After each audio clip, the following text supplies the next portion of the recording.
Hello and welcome to another episode of Improperly Packaged. We discuss that intro, whatever. Movie and box topics related to movies, TV, games, whatever. I'm Jordan, with me is Luke. How you doing, Luke? I'm Jordan, and with me is Luke. How are you, Luke? Jordan. We're all messed up, man. Who are we? What am I? What is this? Oh, good. I mean, how hard could it be to rattle off the same thing every week? I don't know. Yep. We're here. We're healthy. We're live. We are live. Hallelujah. Luke, you know when you like knowingly don't appreciate something and take it for granted, knowingly, but at the same time expect it to stay around forever. You know, it's like that is an interesting situation you're describing. You don't know what you got until it's gone, but it's like you do know what you got. You don't really care, but then it's gone. Okay. RU Games. I can feel that. It's a local game store. Oh no. That's been around for about over a decade at this point. I don't like where this is headed.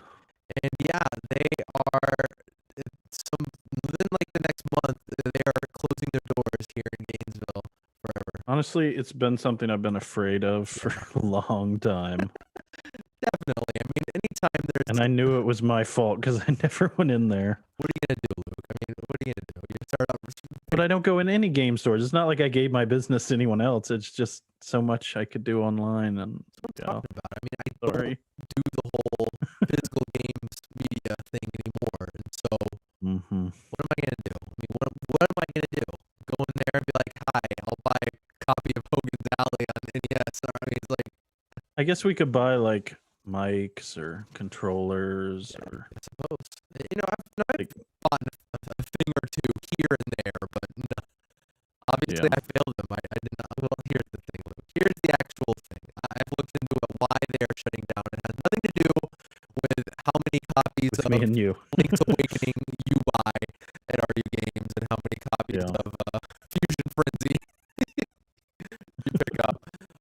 It has to do with the fact that they're unhappy with our local government's handling of COVID regulations. That is the gist of it, and also it's a Tampa-based company, and it's the store is hard to manage, so it's just more trouble than it's worth for them, even though they're actually successful. But not successful. Well, that's good, at least good to hear. Yeah, it's good to know that. Maybe that means somebody else can do it. Yeah. They had, I mean, it's one of those sad things. Like, you know, before COVID, I remember a lot of people piling in there and nerding out. It's just, you know, even though I wasn't ever a part of that stuff, I'm not a part of, like, any of these tournaments, like people playing Smash tournaments or Magic the Gathering or Pokemon or whatever it is. Sometimes I just drive by and go, you know what I mean? Isn't there another game store that does similar things over, what the Crunch Fitness now is? No? Gamers HQ has been shut down for a long time. There was, but... It certainly was. Man. Equally sad, I believe there's one more remaining in our store, in our town, and it's like, it's a ways away. It used to be called Dino Games, and now they're called something else. They're like near Main Street and 13th. They're like in one of those in-between roads. And so they remain, I don't know, man. It's one of those things. It's like, what am I going to do? It's like, I don't go to these places, but I want them around. It's so strange. Yeah. I mean, GameStop's the same. I mean, it's a little different, but it's similar. And it's like, I guess. I want them around, but yeah, I don't have any business to throw your way, unfortunately. I'm not into figurines, and I'm not into collecting cards and stuff. Now, not that there's anything wrong with that. It's just not my thing. And it seems like that's kind of their bread and butter at the moment, being that, you know, physical games is on the decline. Yeah. It's just a different time. I mean, it's really the way of Blockbuster is going to be the way of a lot of, you know, physical stores. It's incredibly unfortunate, especially right now. You have the challenges of a virus, and then you have governments that I think overstep some of those regulations. So you have this like toxic mix of like wanting people to be safe, but also needing to keep businesses open. And it's just this like, really tough balancing act to keep people employed and keep these just really cool places would be, my opinion, just a cool thing that, you and I grew up with. I mean, heck, Jordan here, for anyone who doesn't notice, which probably most people that are listening to this, worked for a while in an FYE. So, I mean, he has firsthand knowledge of what it's like to be in these, movie game stores. And I think you had a lot of fun at it. I mean, there's, it can be boring, I'm sure, but like, it is cool to be able to be in a place where people come in every day and they're into the things that you're into, and you and I have had challenges finding friends and people to like talk about this stuff with. It's tough as the internet becomes more prominent and more of a place to do things. You have places on the internet to do that, but a lot fewer places to physically do that. And yeah, I think we've talked about it a lot. I think that there's something missing that just human beings in general desire, that physical presence, that physical bonding, even if you're not touching, even if you have to be distanced, you still like, it's just sad that, there's not as many places like arcades, that was a thing that was kind of on the way out when we were growing up, but it was still there somewhat in our town and eventually went away. But just some really cool memories that I know you and I share in those places. Are like a good midway point, because there's people who like meet up on their own or do stuff, and have little clubs, especially in like college towns, of course. But like, it's hard to kind of just dive into that. But if you're into that sort of thing and you just go to a store and you're like, oh man, people are doing this. It's like, and you can just go there, take part, and be like, hey man, we actually do this every Wednesday or whatever. And it's a cool thing. Even more than like GameStop, where people kind of go and they hang their head and they just kind of get what they want and leave. Yeah. In these stores, there's so much community that takes place where you just kind of know, here's where these kind of people gather. I've had that experience a little bit. It really depends on the people that work there. Some stores, like I had talked about, getting back to what we were originally talking about, the RU game. I told this story, quite a while back about how my power adapter went out, and I like I said, I called GameStop. The guy was just unhelpful, so I just moved on. And then I called RU Game. The guy was super helpful. I went in, and he was just the nicest freaking guy ever. It was awesome. And yeah, it really depends on who works in there. And I've had this same experience that we're talking about a little bit in Best Buy, where sometimes I just have people in there that aren't very helpful, and I don't get much out of it. But then sometimes there'll be a guy in there, either working in the smart home area or working in the Apple area, and we'll get to talking, and it's just, I don't know, it warms the heart, man. It's like chicken noodle soup for the heart. It's like, wow, you're such an awesome guy, and it's just like cool, or girl, obviously, like just either way. Sometimes actually cooler if it is a girl who's super into it. It's cool to get that perspective, but it's so cool to like come in there and have conversation about, yeah, the new MacBook or the new iPad or iPhone, dorky stuff like that. And it's just like, oh yes, it's so cool to see somebody else who like rushes home to turn on the stream to watch, like, what is Tim Cook going to announce this event, or, what is Nintendo going to, announce on their Direct, or PlayStation or Xbox, or, whatever goofy dorky thing that we're into at the moment. So yeah, it's just, I don't know, just nostalgia, I guess. But we're now at the point where we're getting nostalgic just about going out and meeting and talking to people comfortably. Yeah. It's like, crap, Apple stores, that's right. Can't go there, really. That would be nice if we had an Apple store, but at least we have Apple kind of store in Best Buy. Yeah, sort of. Well, anyways, man, melancholy ramblings about how the death of retro. These are important things, Jordan. Yeah, important stuff. I agree. I bought a shirt when I went there, by the way. I went in there and I bought an RD Game shirt, and I was like, this is going to be one of those things where it's like, I'm going to look back. Take a picture of it, too. Exactly. I'll look back and be like, holy crap, we used to do this as gamers. Don't you wish you had pictures of, like, the theater in the mall and, like, Aladdin's Castle, these places that, like, we miss so much? Absolutely. I wish I just had, like, a little video or picture of it just to be like, oh, man. It was so awesome. In a time where taking a picture or taking video footage was Yeah. a much bigger deal. Meant 36 hours of development time and getting your mom to drive you in. Now there's not a thing that doesn't have footage or some sort of media out there somewhere. Take a picture with your watch at this point. Yeah, pretty much. But anyways, dude, let's get into it. What have you been watching / playing / listening to, Luke, this week? I believe it's your turn.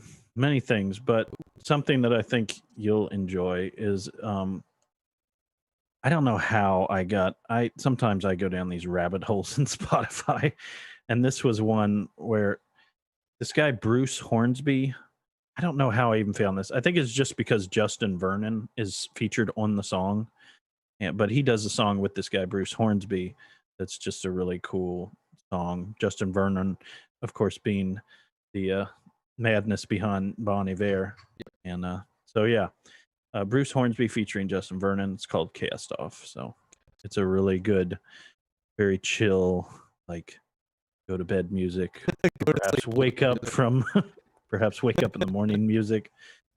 So yeah, I'll take good a song. listen. Big fan of Bon Iver. I haven't listened to a lot of his recent stuff, but a lot of his older stuff, like last few albums ago, it's fantastic. Bruce Hornsby, I'm remembering now, he's best known for The Way It Is. Oh, you know that song? That's one, kind of a 80s hit. So it's just the way it is. That song. Things will never be the same. Yep. True. It is true. It is relevant. As far as what I've been listening to this week, I've been getting into a band that is actually my wife's favorite band. We've seen them live, and I was just like, an appreciation grew for them. It's a folk band called the Arcadian Wild. I don't believe I've ever talked about them here, but they're quite good. Man, as far as like musicians, holy crap, they're like ridiculous. I'm like, how many fingers does this dude have? There's a girl on a violin and a guy on guitar, guy on mandolin, and guy on like a cello, and they all like sing. They all do vocals at certain points. It's that kind of folk band where there's a lot of harmonies, like a lot of like 4-part harmonies, and man, they're good. Check them out. I recommend the album Finch in the Pantry. I think it's the latest full-length album, and it is very, very good. It's it's very folk. It's not like the kind of folk like say William Fitzsimmons, where it's sort of folky but just kind of singer-songwriters. No, this is folk, and kind of like that European version of folk. And the lyrics are good. A lot of biblical allegory, and they're interesting. They're good. It's pleasant to listen to. So I've been. How do you spell the name of the band? I'm having trouble finding them. The Arcadian Wild. Let me make sure I get this right. Arcadian? Yeah, the Arcadian Wild. I thought you were saying Arcanian. Oh, yeah. Gotcha. Got it. I did find them. Boom. The Arcadian Wild. Yeah, not a huge band at all. They're relatively small, and I kind of see why. It's like listening to them and seeing them live too. I'm like, wow, this is niche stuff as far as like what you guys are, and I can imagine they might be promoting themselves to the Christian music market, which they aren't the biggest fans of things that are so out of the box in that market. I most of the time, there's exceptions, of course, but yeah, I'd like them to succeed, but I think they might have a hard time. But very Did good. a lot of singles in the last couple of years.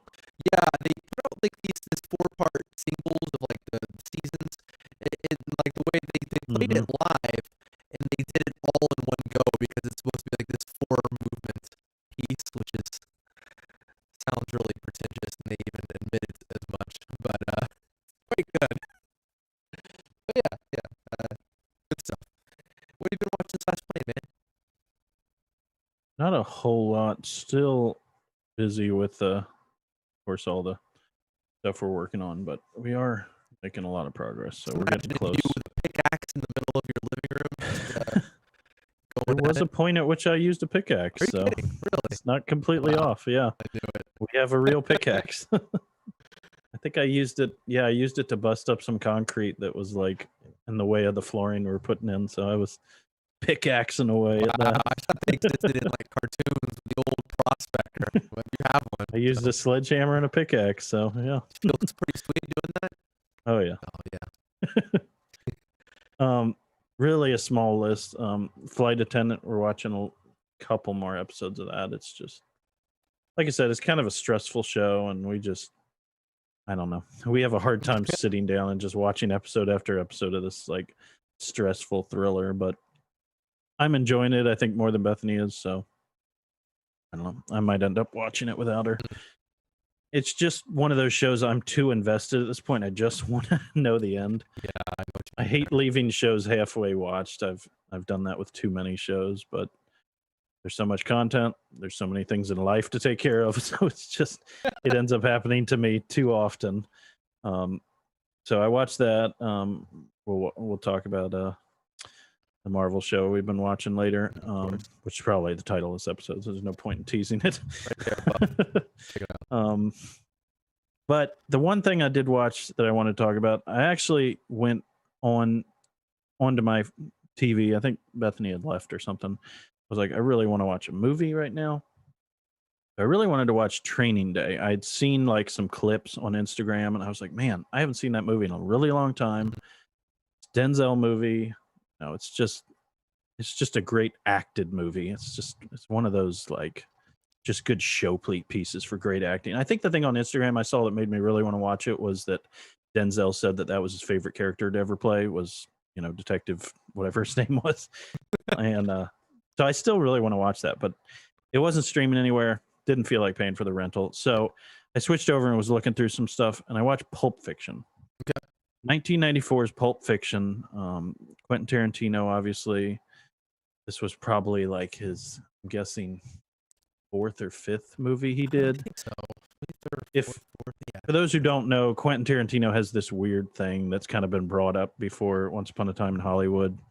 To my attention, I didn't actually realize it, that he said he's only going to do 10 movies, and he's on number 9 right now. Yeah. So he has one more to do, which is like, it's a sad thing when I think about it, because Pulp Fiction brought back up to me how much I enjoy Quentin Tarantino movies.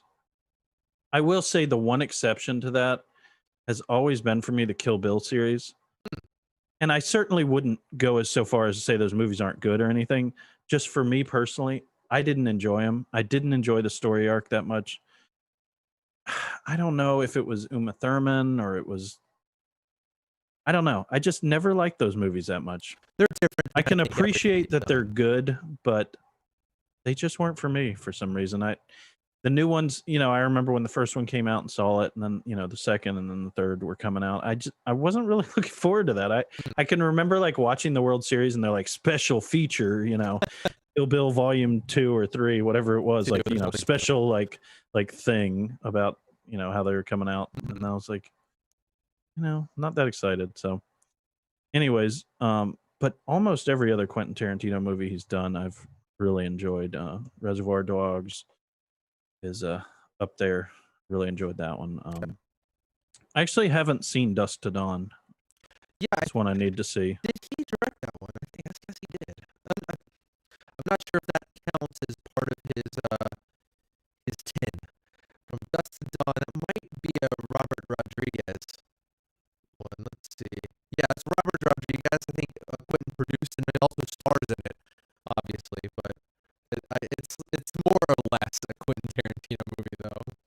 It says he wrote the screenplay. Yeah, he did. Oh. He did write the screenplay. He just didn't direct. That's the only thing he pretty much didn't do. Yeah, The Hateful Eight, that was a good one too.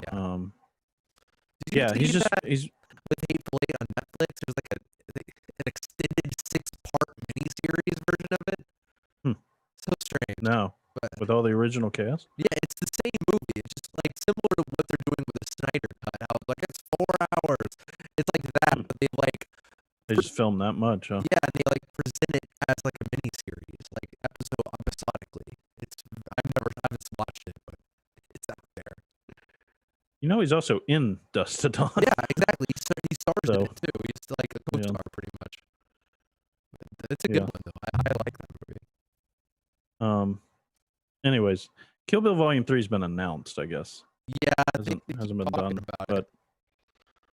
anyways, Pulp Fiction. Yeah, Pulp Fiction.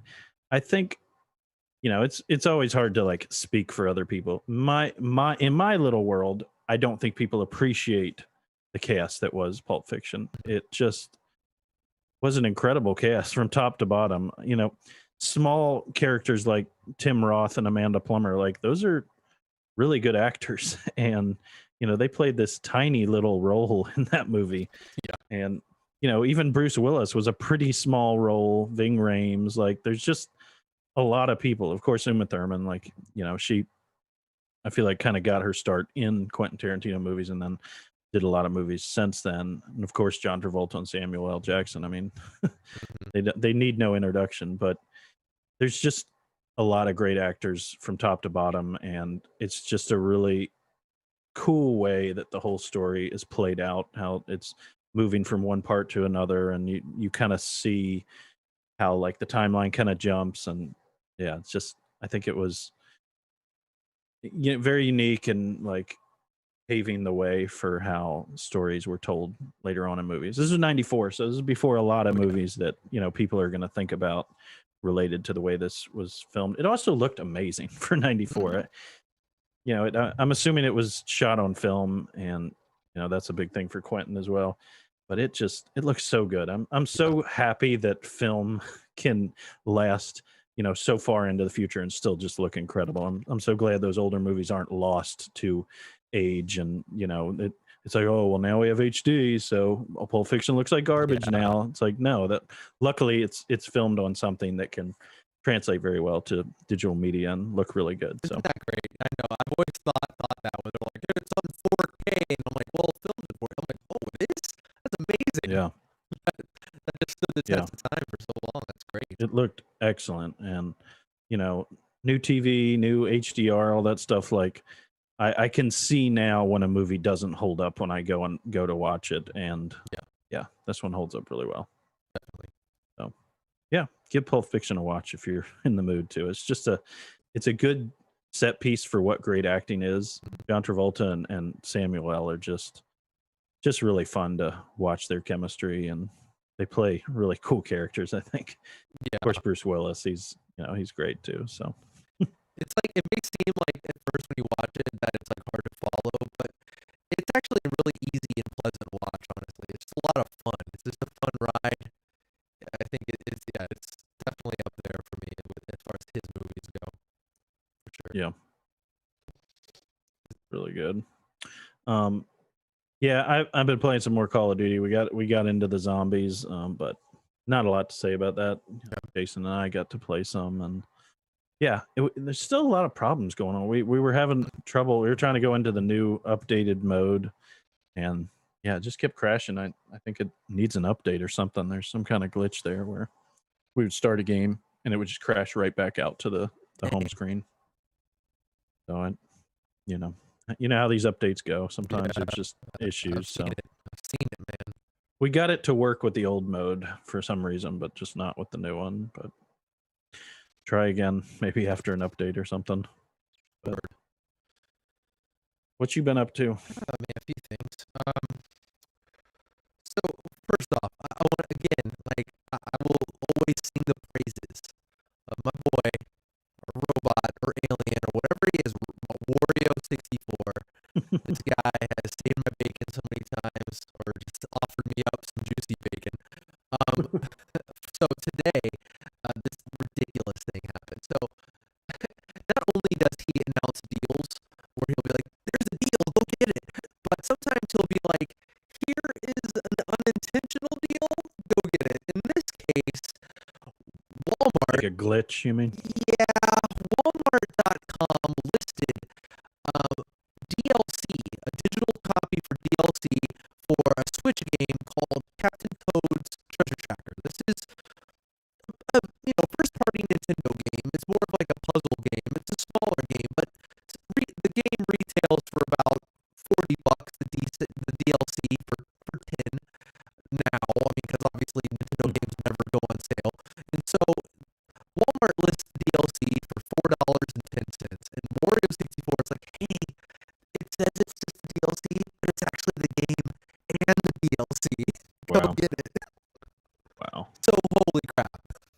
a pretty good mistake. That's a great mistake. For you. Yeah, absolutely. And it totally worked. And I was like, oh crap, I just got the game and the DLC for $4.10. Jeez. So thank you, Wario64. Guessing they pulled that down when they saw their traffic spike. I don't know what they did. All of a sudden. I don't know.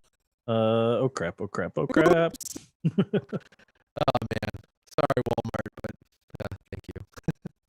Anyways, I haven't even got into that game yet, so I'm not really playing that. That just happened today, and I just downloaded it. But anyways, I have been playing Switch. I've gone back to an older game that it's been out for a few years. Mario Galaxy. Sorry, no, Super Mario Odyssey. I'm sorry, scratch that. Super Mario Odyssey came out probably about like 3 or 4 years ago at this point. Goodness gracious. But I told the story before that my old Switch got stolen, and when that happened, a lot of my save data went with it. And so, like, sometimes it's just depressing. The worst. When you go back and you're like, wow, new game. Yeah. But with Super Mario 3D World and Bowser's Fury coming out on the Switch next month, it made me a little bit excited for Mario. So I've been playing a lot of Mario Odyssey. That game is just fantastic. There's so much, like, I would say almost like 80% of that game revolves around secrets. And it's one of those things where that sounds kind of frustrating, but it's almost like the ground is littered with secrets.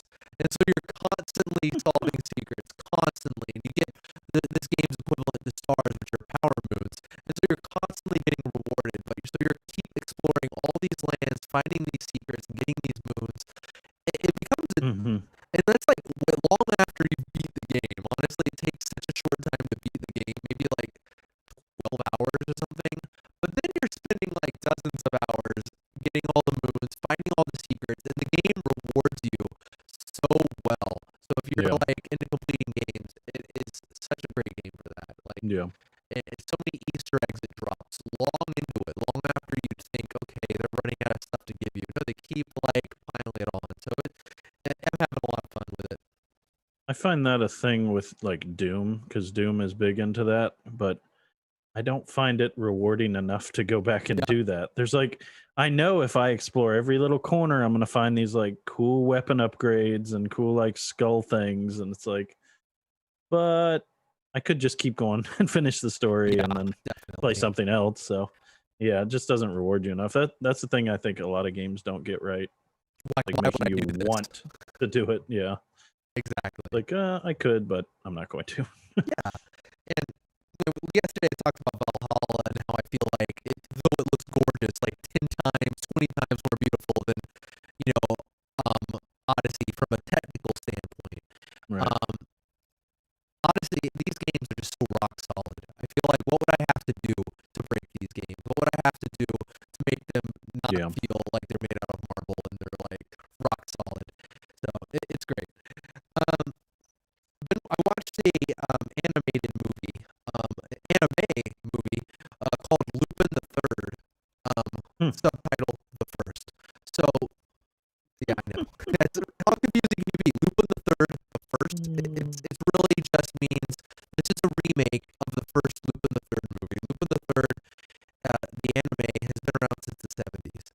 It's still not going, obviously, but they made several movies, and this is like a CG and like a Japanese CG remake of it. And it's really nice looking art style here. Lupin the Third is basically this thief who they go on a bunch of adventures.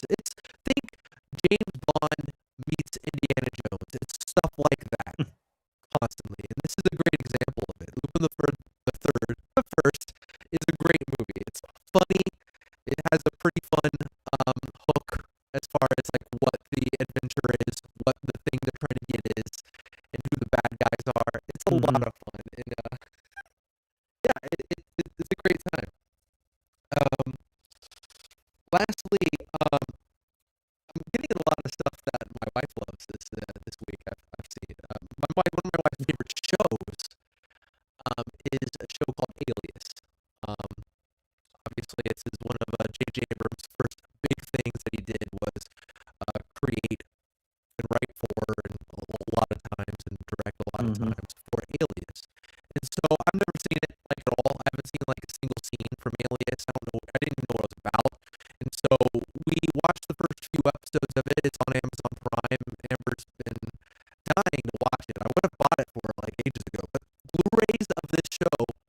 exist. They don't exist. They never made a Blu-ray transfer, and that like leads me to think, oh man, maybe it just, as we were talking about, maybe it looks like crap. Maybe it's not up to snuff. Maybe it can't be. No, watching it on Amazon Prime, I'm like, these are pretty decent like HD transfers of this. Like I've seen a lot worse on Blu-rays, and so it looks pretty good.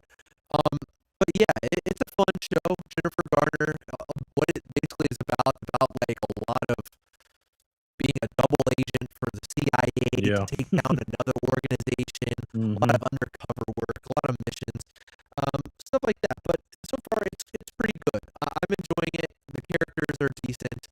One thing that's really turning me off, I have to say, it's not a big deal. This isn't me nitpicking. Man, some of that like early 2000s, late 90s techno is something that just rubs me the wrong way. I'm talking about the Yeah. and I'm just like, ugh. And when it comes on, it kills me. Like sometimes there's a lot of like orchestrated music, and there's a lot of like, music of the time. Like, what's funny in like shows like that? Anytime they go back to the apartment or back to like the ordinary life, cue the acoustic music. Straight up. And it's like, this is what life is like. You can set your watch to it. Yeah, this is what it's like. When we go back to the house, we're having a heartfelt conversation, we have to have some, I don't know what it is, Atlantis Morissette or whatever it is, Sheryl Crow going on in the background, and I love it. It's so funny. But I'm enjoying it. The action's good. The storytelling is well done. So yeah, that's what I'm watching / playing. Oh boy. Yay! Yay, we did it. Anyways, so before we get into Wandavision, I wanted to bring up some kind of big news that came up in the gaming community about Lucasfilm Games. Have you heard some of this? Lucasfilm Games. Yeah, wasn't it Lucas Games before? I think so. LucasArts, maybe? People are saying it's back, but I'm like, not exactly. I think it was It's a different name, but I know what they mean. It was like a weird thing where it was like EA, before the EA games, it would just say Lucasfilms, I think. Yeah. And then when it was before that, it was just LucasArts. And now it's Lucasfilms Games because the exclusivity rights or whatever it was with EA has ended. So you voiced for this, right? Not quite. Well, it's getting there, right? Is that Yeah, I think it's 2 years. 2 years? Okay. It's not over yet, but I think it doesn't really matter because it's like It takes that long to make a game. So I'm a little confused. Maybe you understand this better. My understanding is that Disney is the one behind this. It's like Lucasfilm was, obviously the thing that we know that created all the great click and point, RPGs and later on, the actual full RPGs like KOTOR and all those great games like that. And then as part of the Star Wars, I'm guessing they bought that, but then they chose to not continue that. And now they are bringing it back with Disney money. Is that your understanding? I'm guessing it's of this situation? It's the rights. They're like loosed up the rights for other studios to use that. I think, isn't that all that like putting But Disney still has control of this, right? Yeah. As part of their big buy. I think they still have like the final say as to who gets to do what. And I think it has to go through some sort of approval with Disney and Lucasfilms. But I think like at this point the door is open for them to work with whoever, whereas before I think it was just really with EA. And now Well, that was my understanding was that deal was signed when Disney bought it, right? I think so. They signed the deal with EA. And so then I was assuming that, yeah, it's a little confusing because the Lucasfilm Games now is working with other studios like Machine Games or something with the new game. Yeah. But that's Indiana Jones, right? Now we have Ubisoft, who are going to make the open world Star Wars games. So I guess these are games that are in production. I guess you have to start these things now, or they can't be ready for when the exclusive runs out. It might be literally released, like as far as like the exclusivity. They could probably work on them and promote them even, because they are promoting them, but releasing them. Yeah, I'm sure it'll be 2 years or more out anyways. Sure, definitely, absolutely. It is kind of a weird situation. It's like Disney has the rights, but they've signed this thing with EA, but they've now like not really formed, but like brought back. I don't even know. Like, was it completely gone and then they just like announced it's official? It kind of seems like that. Maybe that's what it is. It's just like they closed the doors and then they chose to bring it back. Yeah, I'm a little confused with the rights and everything. It's like, because, obviously Disney still has the rights. They've just chosen to sign this, I believe it was 10-year agreement with EA. So anyways, it'll be interesting because it doesn't really seem like this studio is there to create games, No, it really seems like it is. they're there to basically team up Yeah. with studios that have the manpower to actually handle it. And maybe it's just like a producer that comes on to the set to like make sure everything is going according to canon and you have the look that they want. That would be my guess, the role they're going to have. 100% correct. I mean, They're like the well, that'd be a bad example. Oh no. I was gonna say some Nazi thing with it. No, like the that whatever part of the Nazis that like came by and like all the soldiers had to be like, oh, that's a terrible example. But they're basically like the auditors, the financial guys that like come by. And it's like everybody needs to get all their T's crossed and their I's dotted. When those guys come through, I imagine that's what the role that they'll have in all these games in the future. And yeah, I think it could be a good thing to have that kind of like oversight, like guys who are like experts on, this is, we were the ones. Well, I don't really know. Hopefully some of the guys from back when like games like KOTOR were being made, hopefully those kind of guys are there to be like, we know how to make a Star Wars game. So you need to change this about your game because this doesn't work in a Star Wars world. Yeah, it depends on if they're on board with Lucas Games still. I mean, or Lucasfilm Games, or I don't know if that. I'm sure it's such a different studio. Definitely, probably at this point. But like from what I understand, like I'll always bring it back to my Infinite reference, Kingdom Hearts. How they work with Disney is like Square does pretty much everything, but as you said, Disney tells them the things like that Elsa can or can't do, and they'll say, "Oh, Square, you need something? Yeah. Oh yeah, here's the assets. Here's the like actual 3D assets from our from Big Hero 6. Here you go. You can use them and make them into whatever you need for your game, stuff like that. But but the game making is 100% up to them at Square. So I think it's the same exact way. And so yeah, I mean, this is good, right? I think so. We'll see. I think EA has struggled in these years to really come up with, that I think what we've had one true like single player campaign based, great story game that everyone kind of agreed it's a great game. Yeah, Fallen Order, and other than that, we've had multiplayer games, we've had a Rogue Squadron.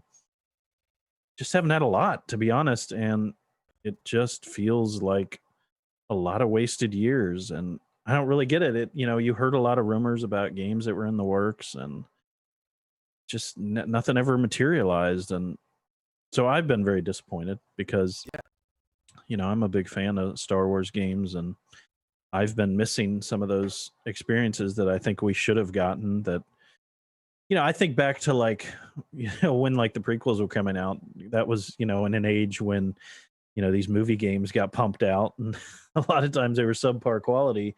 But, we got Pod Racers, which is, a game that a lot of people remember fondly. And, sometimes you just throw things at the wall is basically what I'm saying. And it felt like EA was so tight with their, purse strings or, creative talent strings, whatever it is, that they just didn't want to create anything. And, I'm frustrated that I'm assuming my math is right. I believe we've been in it 8 years at this point.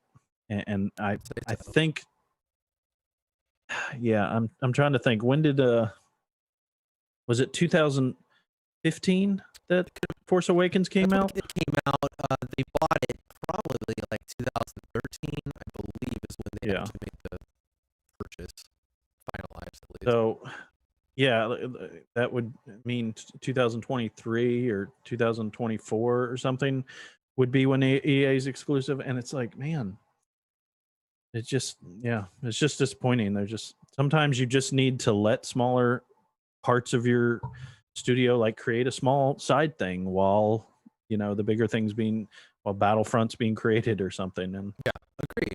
I don't know. Battlefront was great. I mean, I enjoyed it, but I don't know. There wasn't enough original there that it really, I think, was as good as I had hoped it would be. And of course, there was no other smaller games to like get you excited about the next thing. It just, like I said, it just felt like they were trying so hard to make the two Battlefronts like such a big thing that they never put out anything else. And I feel like that was wasted time. It's a tough thing when you have an exclusive with one studio, because whatever choices they make are what you have to live with, and there's all that time wasted when there could have been cool stuff that maybe somebody else might have created. Yeah, you're just waiting on one studio to do something. Where here we go now, immediately you get two very different studios making very different things with Lucasfilm properties. But it's not even one studio though, Jordan, because it's EA. Yeah, of course They have control of so many other studios. They could have tasked a lot of other studios with doing things. And it's like, why did we not get that Respawn game until now? Yeah. It was great that we could have been on the third game at this point. Yeah. We could have gotten Fallen Order 3 at this point, and it could have been a great trilogy, but instead we've gotten one really good game that I enjoyed a lot. I need to finish. Same thing. The game's hard. Sorry. Like playing it does. Jedi Master mode, it's hard. It's not easy.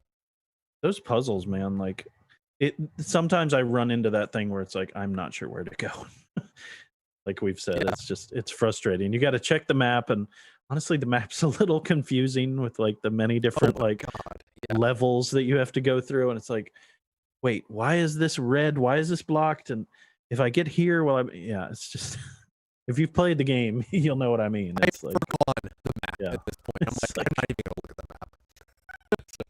Anyway, I know I solved this puzzle, but which door was I supposed to go through? Either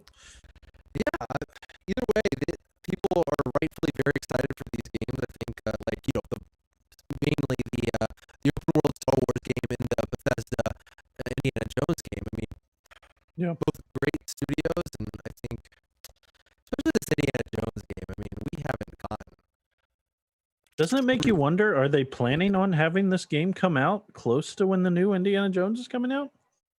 It'd be the first time in a while that a game has come out around the same time as the movie. Yeah. I think of like, the missed opportunity that was the Avengers game, which maybe wouldn't have even been good for them anyways because it just wasn't a good game. But it's like people would have probably just bought it just off the name because Avengers was so big in 2019.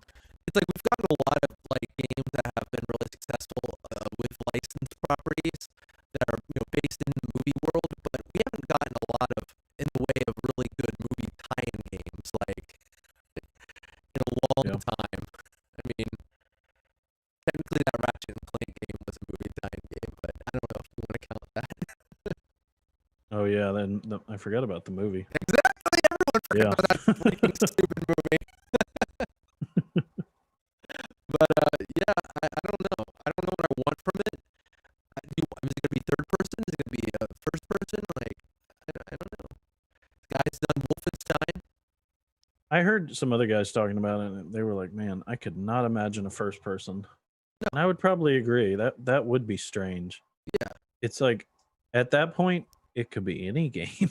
There's so little when you're in first person of what he does is shoot. He doesn't do one of anything. He doesn't do a lot of shooting. He doesn't do a lot of brawling. He doesn't do a lot of weapons. So he does a lot of transversing territories. Yeah, solving areas. puzzles. Yeah. I mean, everyone knows it. I mean, you can imagine it being an Uncharted or a Tomb Raider kind of deal. And he does a lot of hand-to-hand combat, so you could see some Batman style combat. That kind of thing. Absolutely. Like the action third person.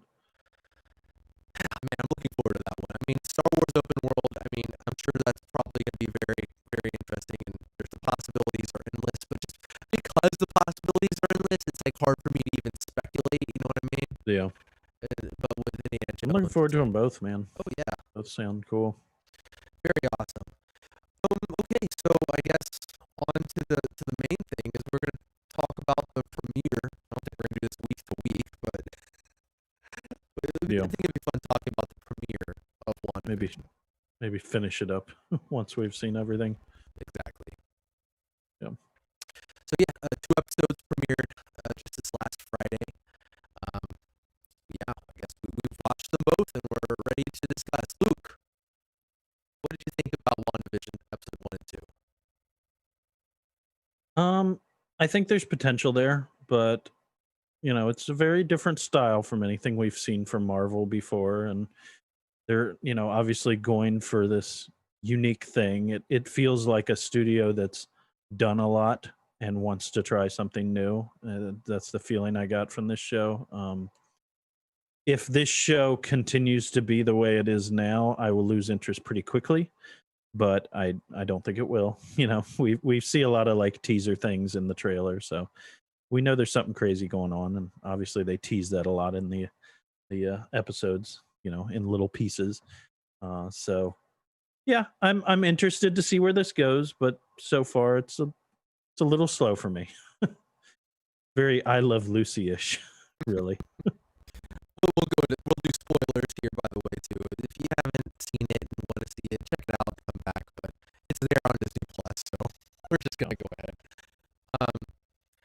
Yeah, I definitely hear what you're saying, and I feel that too. Especially watching it, especially like the feeling you get while you're watching it. It's very confusing as far as how you're supposed to feel when you're watching it. Yeah, I would agree with that.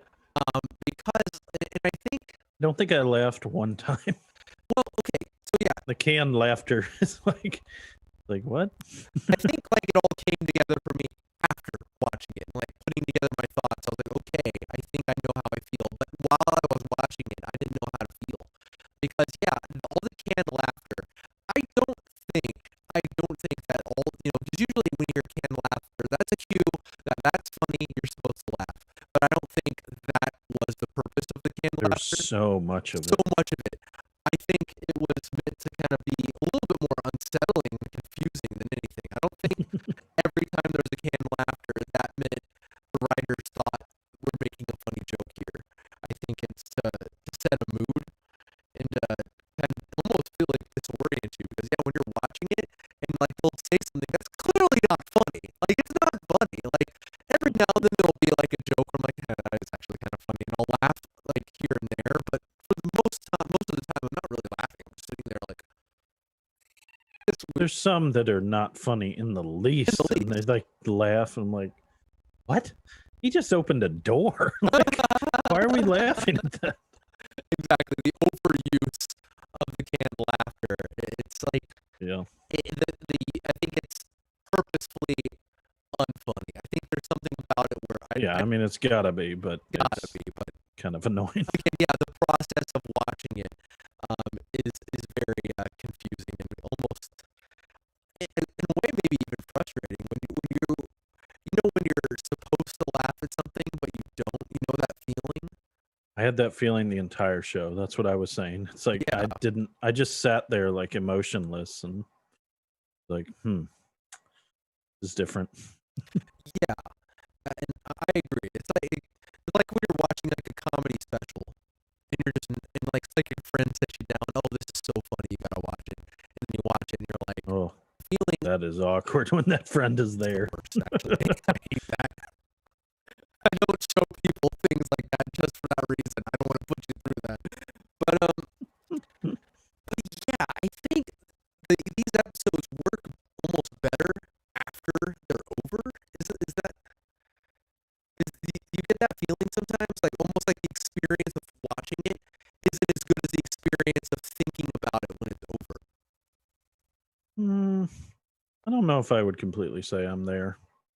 I'm interested by the teases of what's to come, but the actual show itself, it's very much I Love Lucy for me, where I'm like, okay, that happened to me. That's the thing that happened to me. I don't have a lot of thoughts about it, honestly.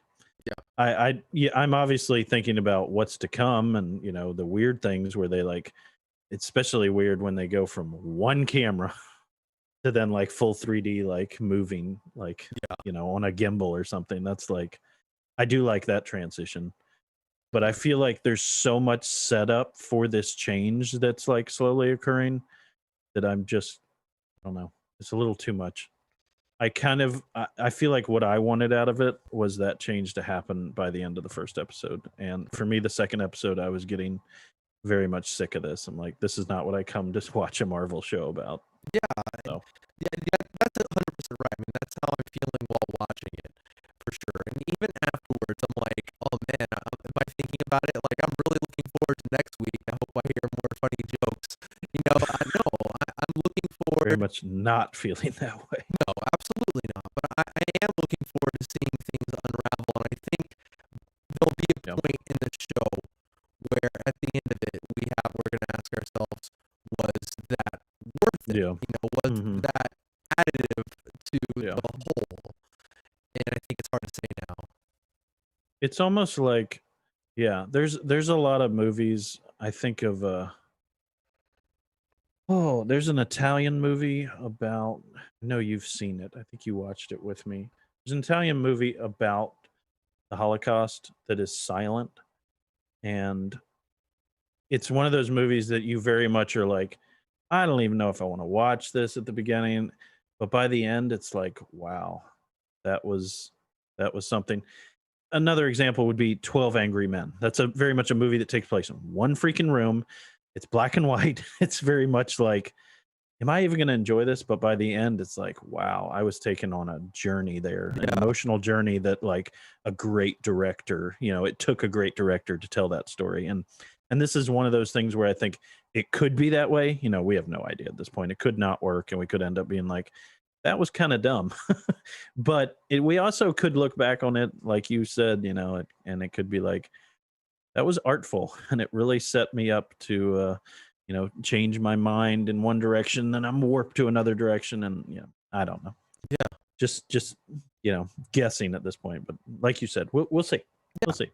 Absolutely. I mean, and also I think like we could be headed for, if it goes this direction, I think that we could possibly be going into the realm of brilliance if we go into this direction. If this turns out like I think it's going to turn out, it might be one of the darkest things Marvel has done.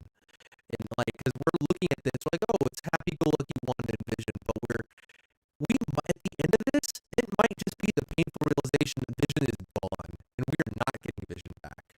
And that's that. And this is like some sort of dark journey into that. And trying it, but nope, can't happen. And man, I mean, even within this, there's some dark moments, like the scene where the boss is choking. I'm pretty sure that's imagery of Thanos choking out Vision and grabbing him by the neck, and that's what it like kind of signaled to me. That could be. That's like reality creeping in. We are in spoilers at this point. Yeah, spoilers. It's all, exactly. If it's all on Disney Plus, obviously. But I mean, there's no big spoilers because we're only 2 episodes in. But there's not a lot to spoil, like honestly at this point, because there's just a lot of things to read into, really. Like you said, I've made a lot of assumptions as well about what's probably going to be revealed, but we'll see. Yeah, it's hard to even know what to say. I want to theorize, which, okay, I'll say this. I think the thing I'm appreciating right now is I think we're getting something that only Marvel could really only do within the context of a TV show. Really, this is a mystery. Oh yeah, this would not work for a movie. No, it would never work for a movie. And we're getting this whole, and I like that it's like kind of a weekly show because I like thinking about it. Like I did something I haven't done in a long time when it comes to Marvel. And I used to do this sort of thing, but I haven't done it in a long time. I looked up theory videos. Me being like, what's happening? I actually looked up videos on YouTube being like, what's that?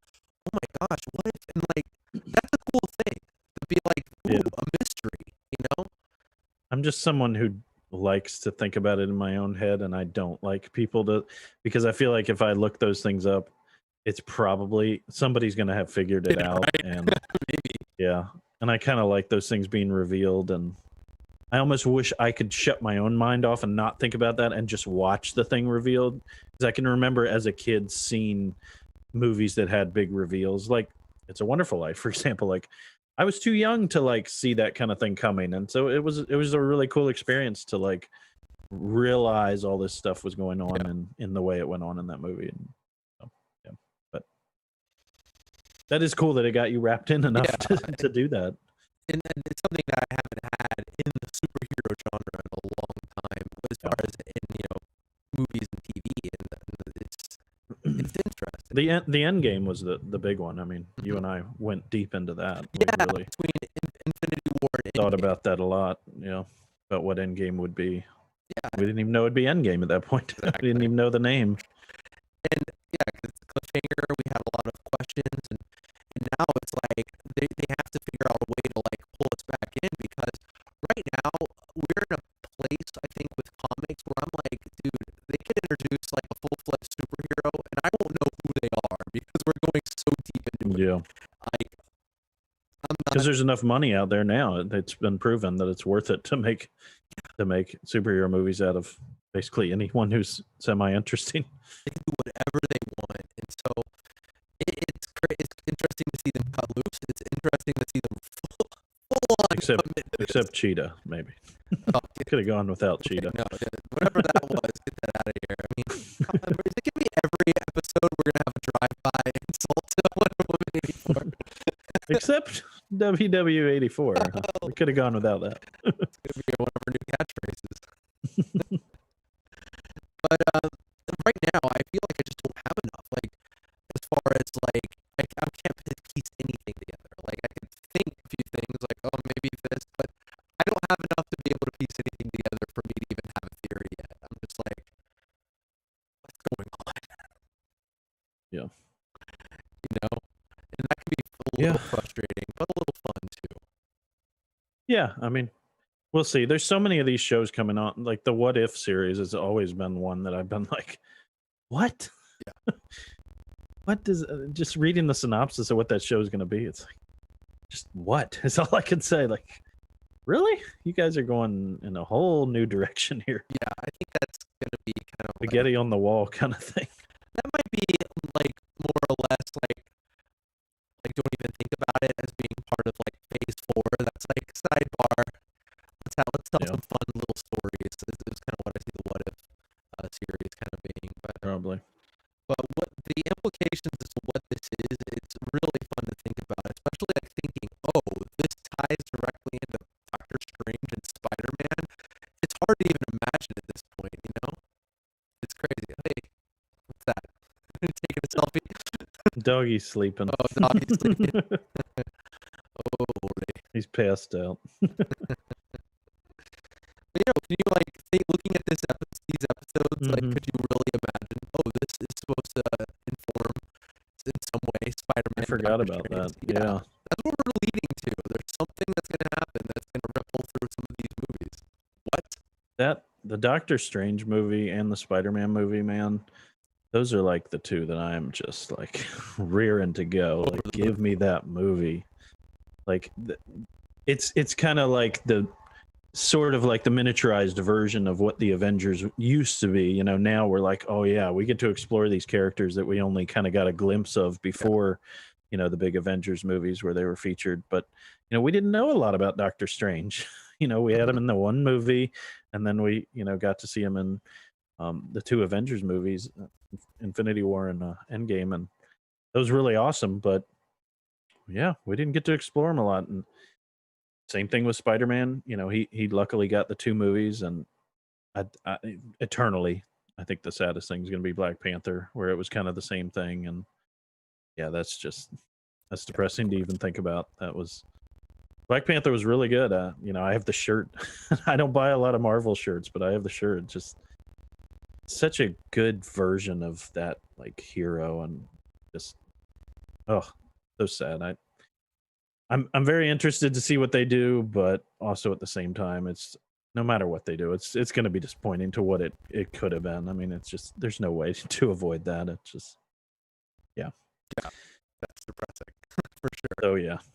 But anyways, all that being said, yeah, that's why I'm so excited about Doctor Strange and Spider-Man. Just the fact that all those different characters are going to be like intertwined in there, and however this TV show like lines up with those movies, it's just, oh man, so awesome. Yeah, it's an interesting place to start with this too, because it feels like you look at it and you're like, this feels like just we're in another world, and we probably are in some sort of different world, but it feels so disconnected in a way where we're not used to it, you know, and it's almost like a reminder when you see those commercials and like, oh, Strucker watches, you're like, oh yeah, that's right, or Stark Industries, here's your toaster. But so we haven't gotten that yet, and we're very much in the world of Vision and Wanda, and at some point that interconnectivity is going to happen in some way, and I don't, it's gonna be interesting to go from here to there, you know what I mean? Yeah. 9 episodes, 8 episodes, how many episodes are in this thing? Is that right? It's not huge. I haven't seen. Let me see, hold on. It's interesting, you know, you use 2 of your episodes to just completely tease and set up, and then yeah. They're pretty short episodes too, aren't they? They're less than 30 minutes. Yeah, it's like Mandalorian length, where they're quite short. I think the first episode's like 39 minutes, something like that. Oh wow, I didn't even know they were that long. I thought they were under 30. I think IGN did a thing where it's like it's going to be like 7 hours or something total by the end of the season, something like that. I don't know. It's cool to finally get another Marvel thing, isn't it? We've been starved for Marvel content just in general.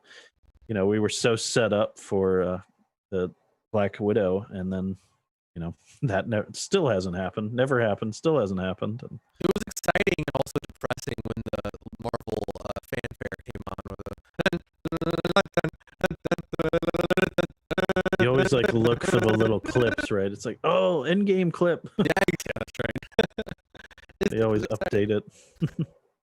Yeah, we're in it, and here we go. Oh, I do want to add. I do think I want to compliment something. It's just so hard to discuss this, and like it's hard to critique it in the same way you would critique something else, because it's so off the wall crazy. You know, it almost feels like critiquing an SNL sketch, and every now and then you're like, oh, it's a weird sci-fi thing all of a sudden. But they are like both Elizabeth Olsen and Paul Bettany. This is some really good acting. I mean, they're having to do something crazy here, and they're doing a really good job, I think. Like just jumping into this kind of weird role. And there is a subtle difference between the first episode and the second episode, which I think they're different decades. Like the first one's 50s. That's actually what I was just about to say. Yeah, and I see a clip from episode 3 where definitely 70s. Yeah, we're getting into the 70s. So yeah, they have a lot. But they do it so subtly. Yeah, very much so. They have a lot to do in the show, and I think they're doing a really good job as far as acting. Yeah. But yeah, crazy. I don't know how much more we can really talk about it, but yeah, we probably won't talk about it week to week on the show unless something really crazy happens. Yeah.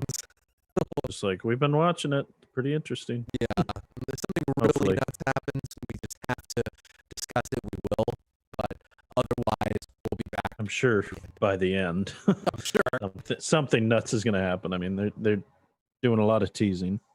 Yeah, definitely. They're like, I'm going to bring mutants into existence. I don't Please no. That's how don't go DC route. You don't want them to do it like that. What do you wish for, Wanda? I want to be a mutant. I don't know, man. I want to be immortal. Oh gosh. Ugh. Yikes. But anyways, no, that's the thing that Marvel gets right. They don't do that kind of stuff. No, they don't. Stop it. They know not to go off the reservation. Oh man, Wonder Woman 84, ladies and gentlemen. Yeah. Okay, that's pretty much it for WandaVision. But I wanted to bring this up. The next, we were talking about a little bit. The next HBO movie to come out is The Little Things. Did you hear about that one? No, The Little Things. Yeah, No. you brought up Denzel. Oh yeah. and I was like, Netflix. Yep. no, this is HBO. This one's one of Oh those. yeah. No, I actually talked about that. Okay. I talked about how in the national championship last weekend I was watching it and said, "Oh yeah, there's this teaser for this new HBO thing coming." Yeah, Yeah, this is one of those. This is like the first, the next one out of star-studded there. cast. It should be going to theaters, but it's going to HBO instead. Yeah. And then we got the weird thing. Did you think this was weird? How Godzilla versus Kong got moved up a few months and is now I didn't see that. It's weird. Okay. It's coming out in March. Wow. When was it coming out? It In was coming out, like, summer? something August like or something? And here we are. We haven't even had a trailer for it. I had to be like, who's even in this? And I like went to IMDb. I'm like, are there people in this? Are there people in this? The answer is yes. It's they have gotten the cast back from the last movie in Godzilla, and I'm like, okay. It's such a strange franchise, I think. Yeah. And those movies have been, up and down for me. Lackluster. Yeah. But I don't know. It's a tough thing to make super interesting. It's like you're really just building a story from scratch around this character, like every time, and just throwing in one of the like baddie, whatever they're called. I don't know my Godzilla lore very well, but whatever the other monster is that he always fights, there's different. Mothra is like the only one I actually know from heart. Did you ever see King of Monsters? No. Yeah. I don't think I ever did. No, maybe I did. I don't remember. It's not the most memorable movie. I'll give you that. I mean, I enjoyed it a little bit, but it's got some major issues. I don't think I So did. I'm nobody's trying to fighting look through the pictures of it. Ghidorah and the three-headed dragon monster. Yeah. I don't have a really good feeling about this Godzilla versus Kong thing. I'm not gonna lie. I don't know if I'm getting more cynical or whatever, unless like my childhood wonder is fading. I don't know what it is, but for some reason I have a bad feeling about it. I don't think I did. I'm still trying to think. I'm like, did I really miss this movie? I need to watch. This is HBO, right? It's on HBO. It's still on there, it's right? on HBO still. Yeah. That movie. So if you want to catch up, there you go. Have you seen Kong Skull Island? Yes. You know what? I Definitely saw I that. think that's the best one of all of them so far.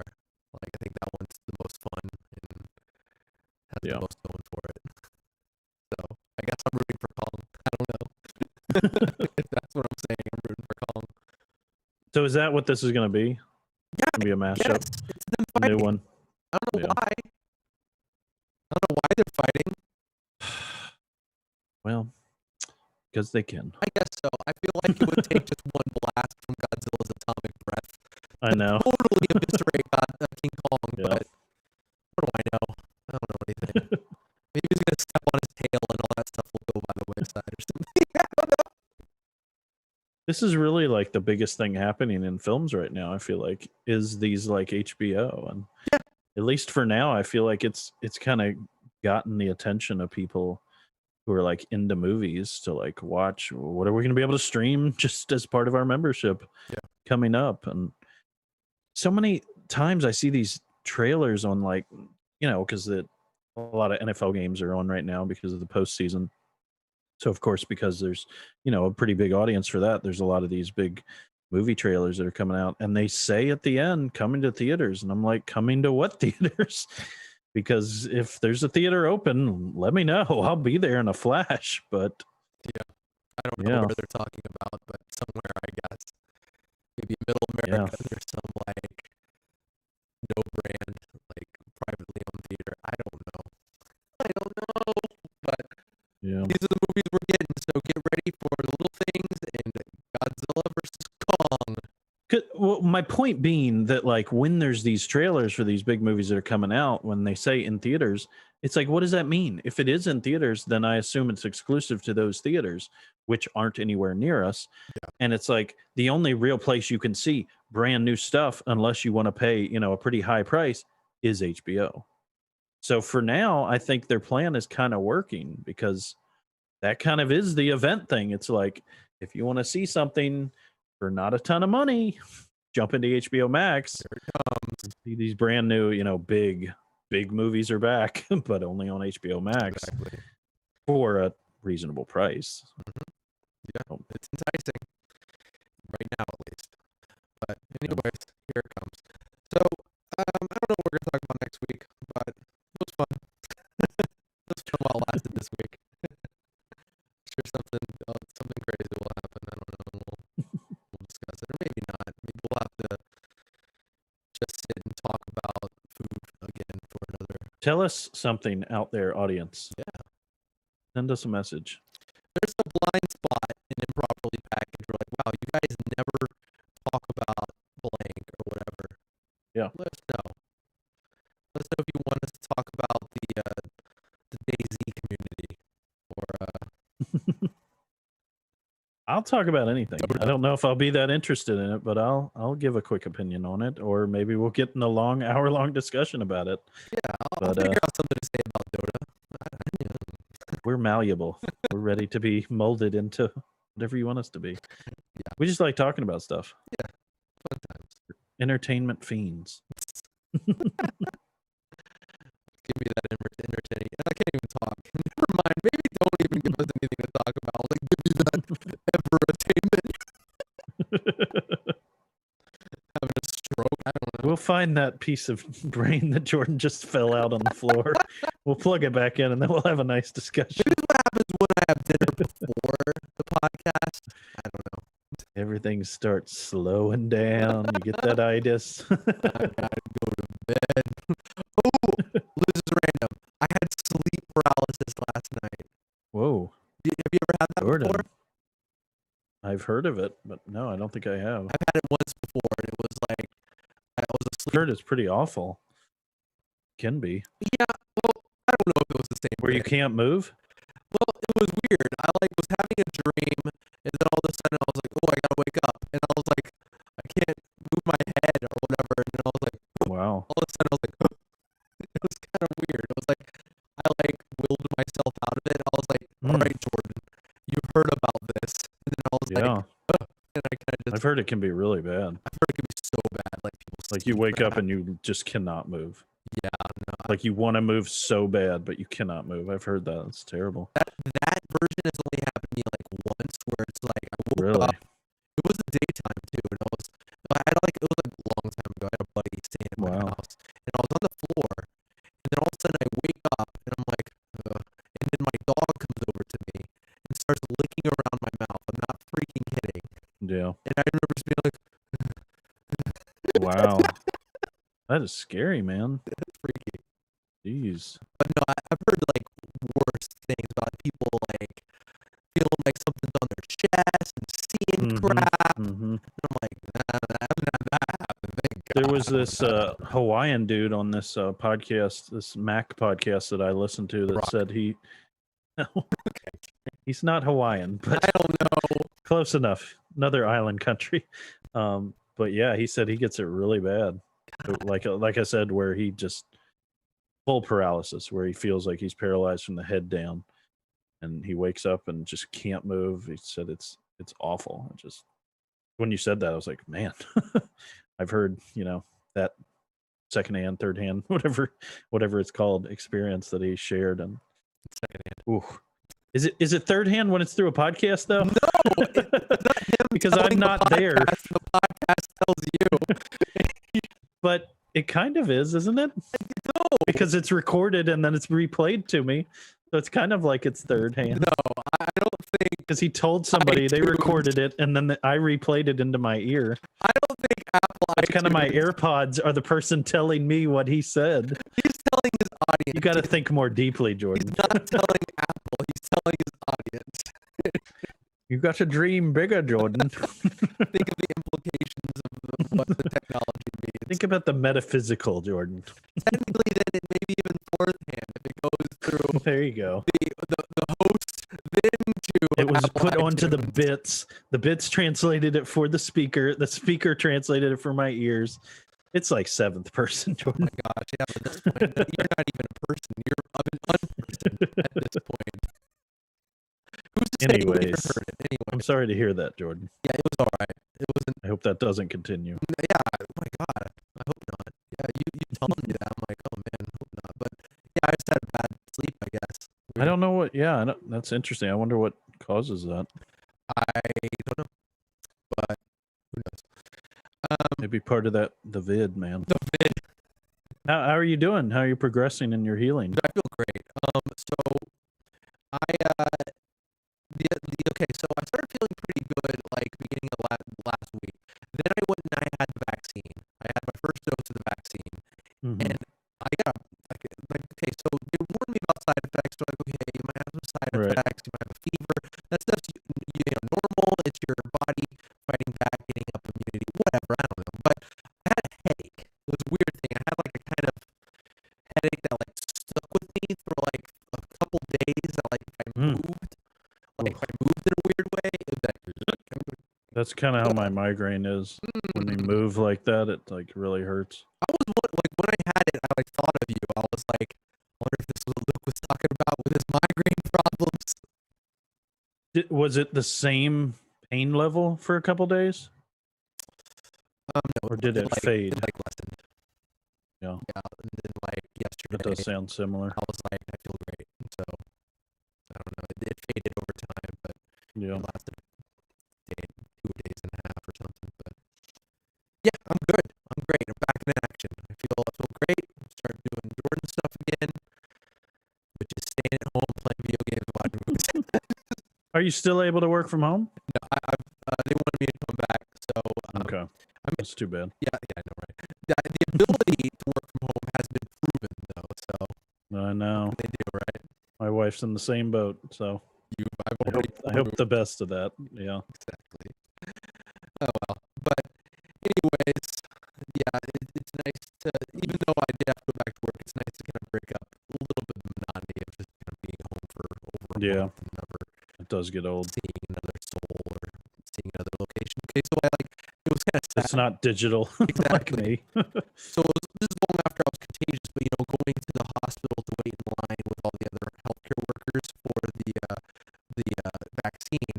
I waited 2 hours in the cold, and normally that would be just a terrible thing. But I haven't been outside and like around people in so long. There was part of me that was like, I'm enjoying this a little bit in a strange kind of way. It still kind of sucks, but it's not that bad. But anyways, we're going off the rails here. We're hitting our weekly limit, I guess. I'm glad everything seems to be on the up and up. Thanks, man. Yeah, I feel good. I feel really good. But other than obviously me forgetting how to speak towards the end of the podcast. But you're doing better. So. Yeah.